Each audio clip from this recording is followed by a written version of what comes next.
Hello everyone and welcome to the Smashi Business Show. Today is Wednesday, April 2, 2025. We're past the April Fool's Day. I'm Abdul Majid Awan. And I'm Wed Ahmed, and we have a great show for you today. So for today's headlines, we are covering the fact that Trump has confirmed that he is going to visit Saudi Arabia in May, and he's also adding the UAE and Qatar to the itinerary. And secondly, Saudi Arabia reportedly closes Egyptian dessert chain Laban amid 26 food poisoning reports. And finally, Saudi Arabia's capital markets regulator has approved the Flynas IPO. And you can stay with us till the end to find out what Apparel Group founder Sima Ved was doing with Virgin's Richard Branson. Very nice collaboration. We'll tell you all about it. So first story first, Trump has confirmed that Saudi Arabia visit is a reality, but he has added UAE and Qatar to it. And it may come as early as May, marking his first foreign trip of his second term as the US president. Speaking at the Oval Office over the weekend, Trump said that the visit could take place next month or slightly later, with key investment agreements on the agenda. Four sources quoted by Reuters confirmed mid-May was the likely time frame. Trump, in his last term, made Saudi Arabia and Israel the first stops of his initial foreign tour in 2017. This time, he aims to secure $1 trillion investment deal from Saudi Arabia, including major military purchases. And he also hinted at similar agreements with Qatar and the UAE.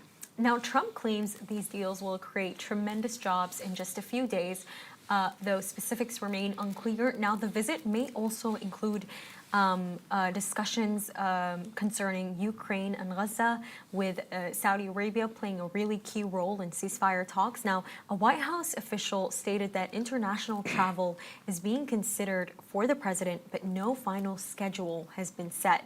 Now, meanwhile, Trump reaffirmed his commitment to expanding the Abraham Accords, which normalized ties between Israel and Gulf states during his first term. Now, while the White House sees Saudi Arabia as a potential new signatory, Riyadh has said that it will not happen until the genocide in Gaza and Palestine ends. Yeah.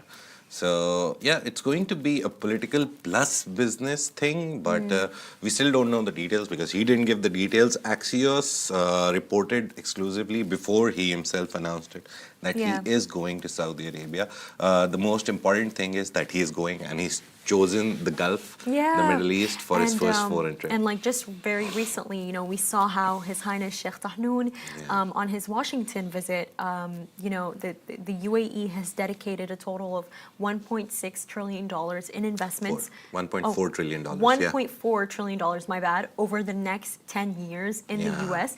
But more so than that, I think this entire thing, it's really exciting, Majid, because of the fact that I don't think I've actually ever seen Trump playing golf with Sejuani. I don't think I've ever seen that. And if you know about this, basically the only Trump branded golf course in the Middle East is actually in Dubai, and it's in collaboration with Damak Hills, that is founded by the Emirati billionaire Hussein Sejuani. And by the way, I noticed that we all always mention the golf course, but we never actually mention the amount. It's actually estimated to be around $6 billion, and Trump doesn't actually own it. Yeah, Donald Trump doesn't own it. I think believe it's kind of a franchising thing that he sold the naming rights to the Mac. I think he earns like licensing fees. Like I believe in 2022 he got $1.5 trillion from it. So it's still pretty great. But for me, Majid, it's going to be iconic when I see Trump actually playing golf there. But you know who we've seen him play golf with? The governor, governor of Saudi Arabia's Public Investment Fund. And that was in US. He used to play. I don't think. Yeah, it will be a very great marketing thing if they can make Trump come here. I really do think we need to see it. And like, you know, just like on the Trump organization, very generally, you know, it's not just Trump himself who's who has these business ties with the Middle East, I think that he really does give Eric Trump a lot of responsibility there with taking care of his dealings. But not only do we have the Trump-branded Damak Golf Course, but there's a Trump Tower that's coming in Dubai this year, and it's in collaboration. Yeah, and also in Saudi Arabia. Yeah. It's in collaboration with Dar Global. There's also Trump International Amman, and basically it's this $500 million like luxury resort that they're planning in Muscat. I'm not really sure when the date is going to be, but there is a lot happening here. Yeah. There really is. The thing with Trump is that he understands that this region has money and he's coming to get his share from it. Like the whole world, the whole of Europe, the whole Americas, everyone from the West is flocking to this region because they know there is money to be made here as well, and there is money already here in the form of But capital. Majid, what I also find really interesting? It's the fact that with Saudi Arabia, we all know that right now they're in talks. They're trying to finalize a $1 trillion deal. Yeah. Now, previously, they put it up at $350 billion, then it went to $650. Then Trump asked for $1 trillion. Yes, that's a lot of money. Yes, the U.S. will possibly, very big chance, it's going to receive a lot of money. But notice how Trump is going all the way to Saudi to get that money. Yeah. And I just sense. really think you got to work hard for it. You got to work hard for it. There's this movie, I think, The Apprentice, which is made on Donald Trump. I haven't seen the movie. I know this film. The Apprentice was a show which Donald Trump ran, but there is a movie about it. I've never seen the movie. Funnily, I always watch these biographies and dramas. But the thing is that I see clips, and there's this very interesting clip that I recently saw and remember that he has 3 rules that I never lose, I always win. And I'll go to any extent to win. Even if I lose, I package it as a win. So that was like one of the rules. Mr. Trump, he is also packaging this thing as a win because he is going to Saudi Arabia to ask for money because that money will eventually create the massive amount of jobs that he is boasting. But again, if you see the reality in US right now, a lot of people are actually losing their jobs because of DOGE, which is run by his friend, confidant, and the biggest person right now, the biggest, richest man in the world, Elon Musk. So he's running DOGE. A lot of departments are being closed down. So Trump is promising jobs at one place, and then his friend is going and shutting down departments. He shut down the education department. He's signing executive orders to shut down USAID. A judge had to intervene, and he stopped him from shutting down USAID.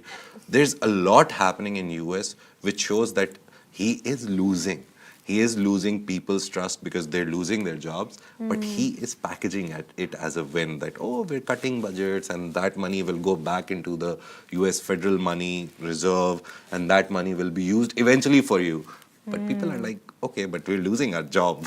What's the purpose of losing all our jobs and then having money in the national kitty? How will it benefit us? So it's very complicated right now. That is really interesting, Majid. Yeah. It could be possibly why he's actually making... He's trying to make as many deals as possible in the first year because he wants to tell people that they chose him to make life better for normal Americans, like make America great again. So the more investment deals he gets, the better it is. And what place to go to right now in the world to get money than Middle East? There is no greater money in the world right now in a region than Middle East. There is no, and the IPO scene here, it really is booming. Yeah, so let's move to the second story. It's also about Saudi Arabia. But there's some bad news for Laban. We love Laban. Worth especially loves it. I almost think that I jinxed it, by the way. Yeah, everyone jinxed it. No, and I truly believe I jinxed it because I remember we were reporting on it, We were reporting on their marketing ads that were doing so really great. And then we were talking about how they have the same employee, Biso, who somehow appears in every single marketing campaign that they have, by the way. I think that they actually book him flights to different countries so he can do ads there. But I think Laban was the evil eye is real and the owner will now really believe is. it. It really So is. Saudi authorities have reportedly temporarily closed branches of Egyptian desert chain Laban following reports of food poisoning linked to its products. As word said, 26 cases.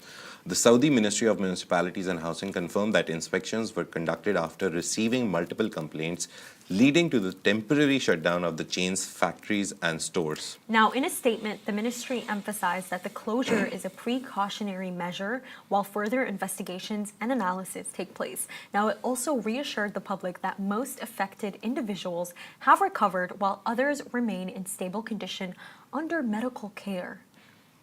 That's very Yeah. concerning. How are they under medical care because of sugar? I find that really hard to believe. But anyways, although the ministry did not name the establishment in its official announcement, widespread reports and social media videos confirmed that Laban locations in Riyadh, Khobar, and Mecca have been closed. Videos circulating online show Laban stores in Saudi Arabia. We posted one on our social media as well, with their doors closed, fueling speculation of the severity of the situation. The desert chain, which was founded in Egypt in 2021, rapidly gained popularity with over 55 branches in its home country, which is Egypt, before expanding across the region. Earlier in 2024, Laban made its entry into Saudi Arabia, Kuwait, the UAE, and Jordan, and with a bang, to be honest. However, this food poisoning controversy now raises concerns over its operation in the Gulf region. Now, the Saudi Ministry of Municipalities and Housing has assured the public that consumer health and safety remain a top priority. Now, authorities continue to monitor the situation closely and have urged people to rely on official sources for accurate updates regarding the incident. Now, for the fate of Laban's presence in Saudi Arabia, it actually remains uncertain and unclear as the regulatory bodies conduct their investigations to determine the exact cause of the food poisoning cases. Now, I do want to put out there that when this happened, it was Ramadan. It still is an Eid. Eid is 4 days, right? Yeah. It's Eid. And so it's Ramadan. So some people did suggest that it could possibly be because of Ramadan stomachs. Yeah. But Majid, you know what though? Honestly, I believe that there is a sense of truth in this because of the fact that, don't you ever think that their mangoes look way too perfect? Have you ever thought about that? No, is it normal for a mango to look that perfect? I think those are the plastic ones. We need to check No, them. it's not But even yeah. plastic. But have you noticed that every single mango on the ashtuta, it just looks way too perfect, and every single mango has the same color. Have you noticed that? That's just something that. Wait, go on. Yeah. Sorry. No. I think with fruits, I think maybe they exported their mangoes because there's do. mango season only. They do use Right? Egyptian mangoes. Mangoes only grow in hot temperature in a little humid condition because in Pakistan, May to August is the mango season when we have the best mangoes throughout the year. Yeah. Some people preserve them, put them in refrigerators, keep them properly for use throughout the year. But yeah, your Have you ever question is tried? very nicely put that why do they look so perfect? No, right? seriously, their mangoes look too perfect. And Either it's preservatives But- that are making it that. But you know what's really hilarious? In the comment section, I remember people were like, "Oh my God, good riddance because Too much sugar. it's too much sugar and is poison." And I was like, "Come on now." You First have of all, sugar by the in way, everything. Laban, they actually show you the amount of calories. Nice. Yes, that are in their desserts. And one of my favorites, I'm a bit scared to buy it now, I won't lie to you, but one of my favorites is the kushari. And the Okay. kushari is the one that they have rice with milk, and then Nice. they have this goulash. It's basically like when you take a pastry that's crunchy, Yeah. you pour it all over, then you have the topping, and it could be lotus, pistachio, Nutella. And I remember the calories for that, and it was this big, Majid. The calories for that was 350 calories. If you actually know sugar, a bar of Snickers is 250 calories. If we're taking almost a dessert that's this big, that's Nearly 350, 250 that you're going to grams. share with 4 people, I'd reckon that 350 calories is not that. So I think that was a bit biased from the health Yeah. community, but I do think there is a sense of truth in it. But it's so I- silent. I think that's what's kind of weird. When I read the story, the very first thought in my mind was very weird. It was like they need a mother in that kitchen. Maybe one of the milk cartons went It's bad. all men. It's all Yeah, men. You they know what? You're need a posing motherly such a figure good there. point. Yeah. It's all men, Majid. But I think you know what it also is. It's the fact that they're all just wearing hats. Like no one's wearing a net, and the way that they're always pouring things in such large quantities. And I think what's also suspicious is the fact that nothing actually tastes like the original flavor. Like for example. I don't like pistachio, but for some reason I like Laban's pistachio because the pistachio doesn't taste that much like pistachio. Okay. So what are you guys actually mixing together here? What Yeah. concoctions are you making? Because how can it be Secret so... recipe. I just, I don't know. I don't know. But No, but I think it can be a case of like, it happens in the food industry. One bad package, one bad biscuit, one bad milk carton can ruin your image. That is why you have so many quality controls.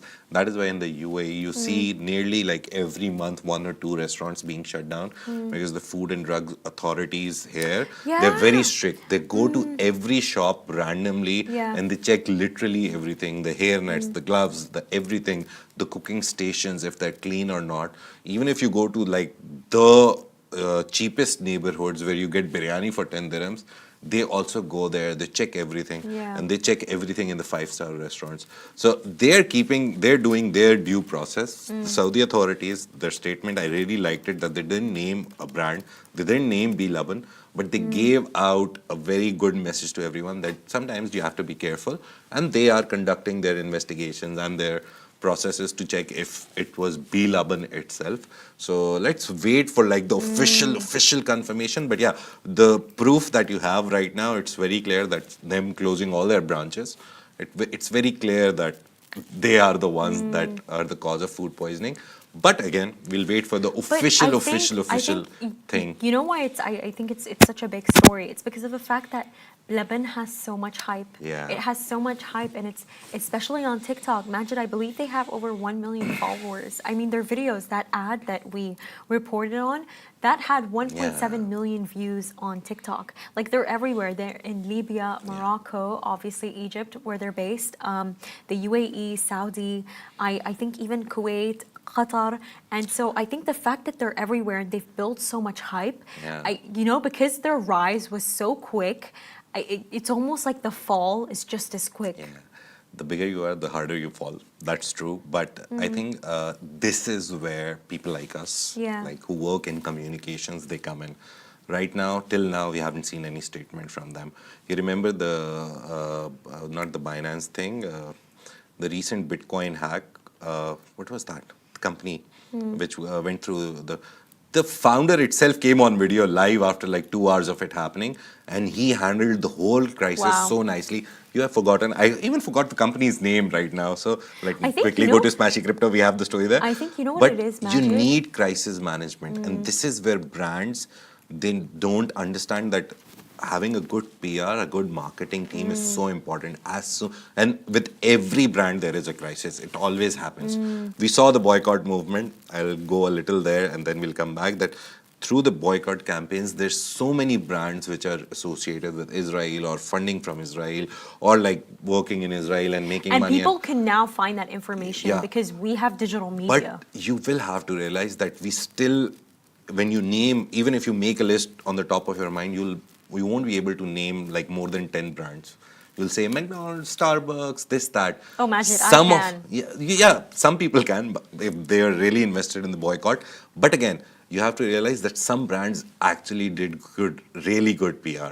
Some of them literally disappeared from the scene from 2 to 3 months. They were like, let's be silent, let's disappear for some while so people don't look at us. So you need crisis communication. And that is where this company, Bybit recently, like nearly, how much was the loss? It was nearly $1.5 billion, the biggest crypto hack. They went through that and their PR crisis communication was this. The founder came, did a live, told everyone you'll get all your money back, don't worry. And the people actually got their money back. Everyone withdrew their money and they Bless. were able to withdraw their money. So it's a very recent case of crisis communication. You need that. You need a very good You know, PR and Majid, with communication team. Laban, I also heard this very interesting perspective that I'm not sure if it's true that maybe these poisoning cases could possibly be like another marketing stunt on their part. Not marketing stunt, they would never do that. I don't think that's true because that's poisoning, Yeah. and that would actually Maybe push by customers away. one of the competitors. But you know what someone said? Someone said that there is actually not that many lines for Bleban, Yeah. and that these people could actually prepare the desserts quicker, but they might be going a bit slower so that Yeah. people are constantly standing in lines, and you know, and so it can actually build hype around it. And I won't lie to you, if that's actually true, it's working. Every You buy single Bilawan, time. you get it on time. Never, Never? never. I never do. I remember there was this one time I went to the Bersha branch beside Mall of the Emirates, Oh, yeah. and Majid, it took like a good 30 minutes. Hey, I didn't get it. You know, I'm a girl. I'm not gonna go stand in the line, but I was waiting a good 30 minutes in the car. Okay, Nice. so I waited. Maybe think, not yeah. standing, but I So all waited. these conspiracy theories, and then some certified theories. We'll keep you guys updated. Yeah, we'll keep you updated. But let's move on to another Saudi story. Interestingly, we have a lot of Saudi Arabia today. Saudi Arabia's capital markets regulator has approved Flynas IPO. The Saudi Arabia's capital market regulator has approved the IPO, initial public offering of budget airline Flynas. Apparently, Nas means people. Nas means people, Yeah, right, Nas in means Arabic. people. So it's called Nas, not Nas. How do you pronounce it in Arabic? Honestly, you can say Flynas. Oh, okay. I think it makes sense because Because I fly want is to, there. because I think it has an Arabic tone to it. So Flynas or Flynas, backed by billionaire Prince Al Walid bin Talal, who is behind uh, probably the tallest tower in the world after Burj Khalifa also. So the Jeddah airline, Tower. Jeddah Tower. The airline plans to list a 30% stake on Riyadh's bourse, which is the stock market, joining a wave of Gulf companies going public in recent years. The Saudi Capital Market Authority confirmed that Flynas's prospectus will be published before the subscription period begins. Now, Flynas's IPO comes as Saudi Arabia prioritizes tourism as a part of its economic transformation.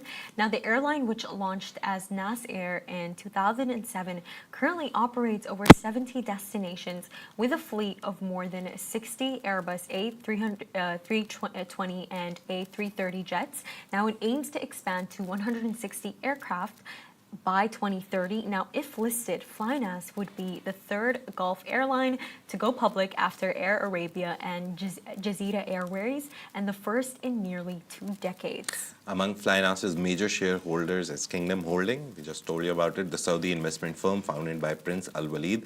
The Saudi Public Investment Fund, PIF, nearly $1 trillion now, has acquired a 17% stake in Kingdom Holding. So they are kind of like an indirect investor in Flynas as well.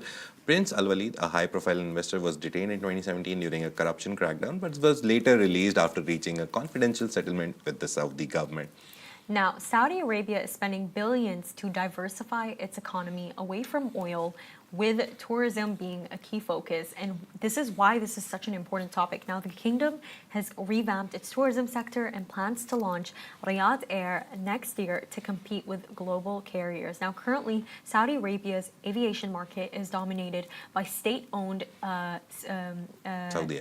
Saudia and its low-cost subsidiary Flyadeal. Now, Flynas's listing signals growing competition in the region's airline industry. Yeah. Now, Majid, this is also very interesting because, you know, there's this one airline that for the longest time ever, I'm hearing that it's going to IPO. Etihad. Yes, I've been hearing that it's going to Yeah. IPO for the longest time ever, but it's almost like it keeps being pushed back. Yeah, the thing is, Etihad IPO, ADQ is like the biggest, it's the only owner behind Yeah. it. They are like the only biggest company behind it. Last story that I remember, their CEO said that we're completely ready, financially ready, operationally ready. We're literally ready in every aspect. It's just we need a nod from ADQ to go public. But it's good that Flynas is going public. I remember you did the Prince Al Walid interview. You did multiple cuts from him. He was talking to some influencer, Yeah. remember? And in between, he also talked about the Flynas IPO. And then the company's CEO, another guy, he was at some place and someone asked him about the Flynas IPO, and he was like, yeah, we're 100% into it and we're thinking about it. So yeah, it's good that they beat Etihad to the race. And it's good because then Etihad now will be thinking, okay, like they got their approval, we need to list as well if Yeah. we want. Because obviously there's limited amount of capital from people who want to invest in these Exactly. IPOs. So if they want cornerstone investors, I don't think these people will go for retail, like individual investors. They'll go for big companies because they won't be cheap. The stocks prices, I don't know when they'll price it and how they'll price it, but they won't be cheap. So let's see. Hopefully, Flynas will be a very good IPO. Recently, we saw so many IPOs in the Saudi Tadawul market. It's been like 4 till now. And I remember even, there was a yeah. time where, although because of, Trump's decision making, the, Middle Eastern markets were being affected, but the one market that was still, positive, it was actually Saudi. And it Yeah. was because of all their IPOs. Sorry, can you Yeah. just list them, Majid? The 4 IPOs that have gone through, I don't remember the list over the top of my head. Give me 2 minutes, I'll find them. But 4 have gone through, and it's funny because last year I remember Saudi only did 12 or 13 IPOs throughout the year, and now in the first quarter they've gone through 4, and 5 more have been approved, and now Flynas is the 6th one. So that makes it 5 plus 1, 6, and 4, 10. 10 already have been approved. The biggest one last year, which I remember, was Nice One. It's an e-commerce site. It was Yeah. one of the nicest, actually, IPOs. Because it was like the very first time some e-commerce beauty brand kind of a thing listed on Tadawul. They did really great. But They sell like L'Oreal, Yeah. a lot of famous yeah, brands. yeah. So Nice One was the biggest one last year.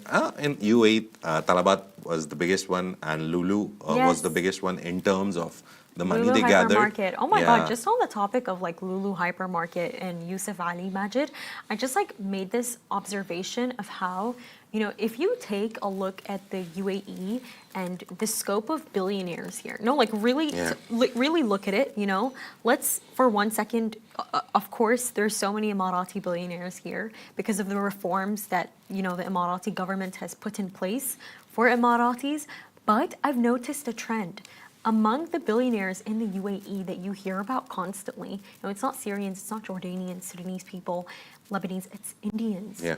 There's so many Indian billionaires in the UAE. And I keep asking myself, what is the reason behind this? Like, have you noticed it? There's so many of them. Like, the Gems Gems guys, founder. Sunny, Varki.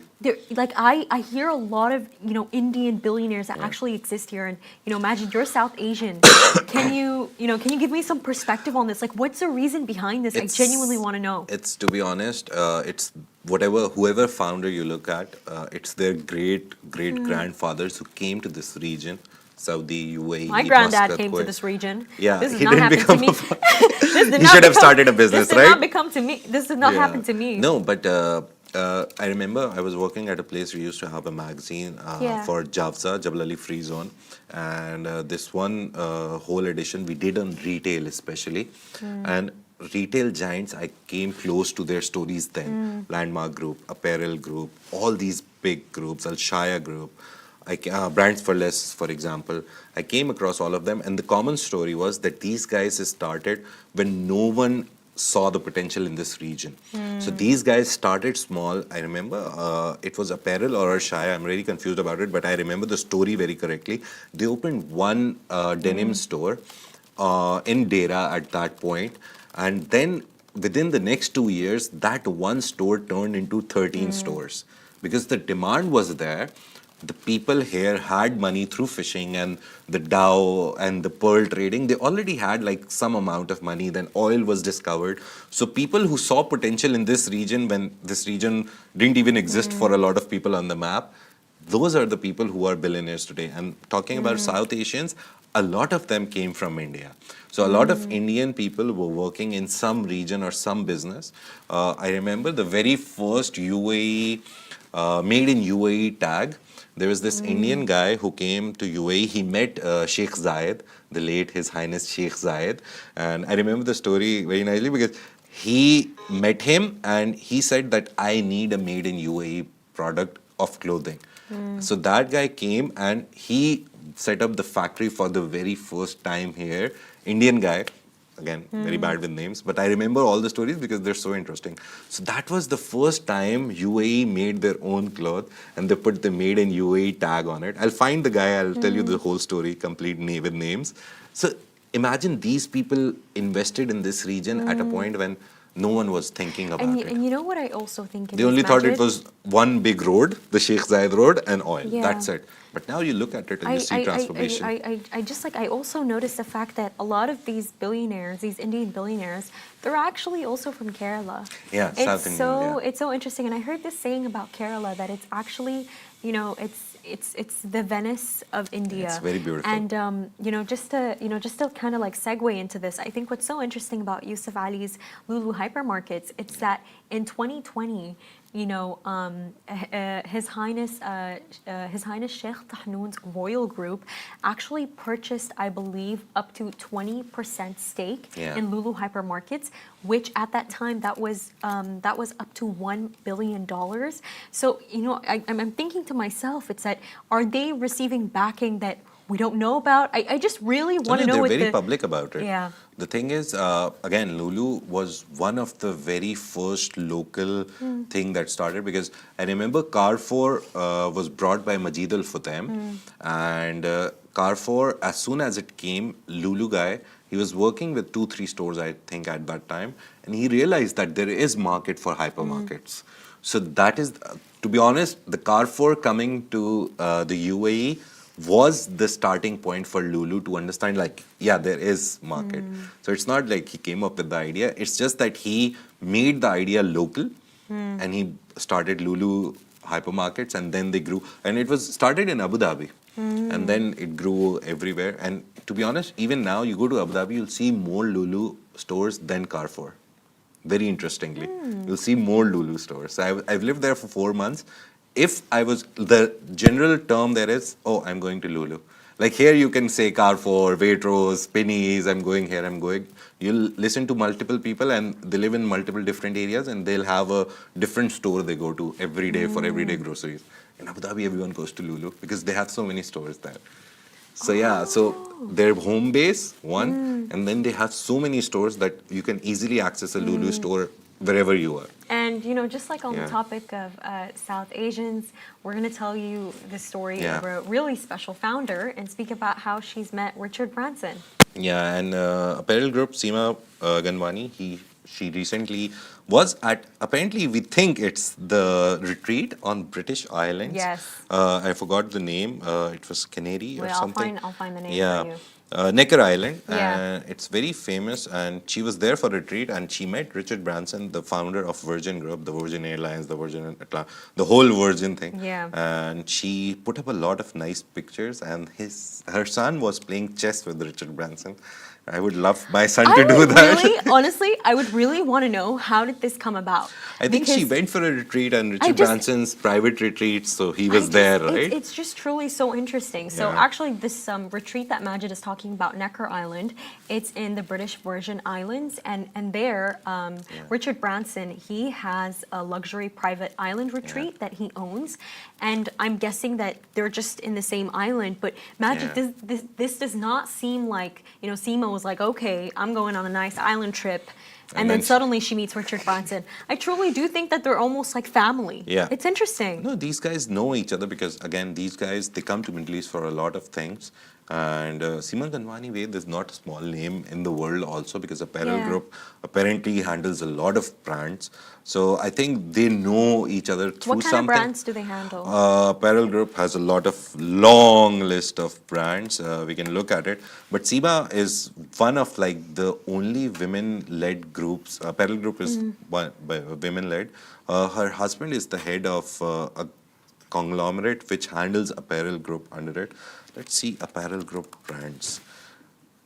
Yeah, they have R&B, Skechers, franchises, Levi's, Tommy Hilfiger, Inglot, Ardeen, Crocs, Toms, ECO, BBC, Birkenstock, and Aeropostale as well.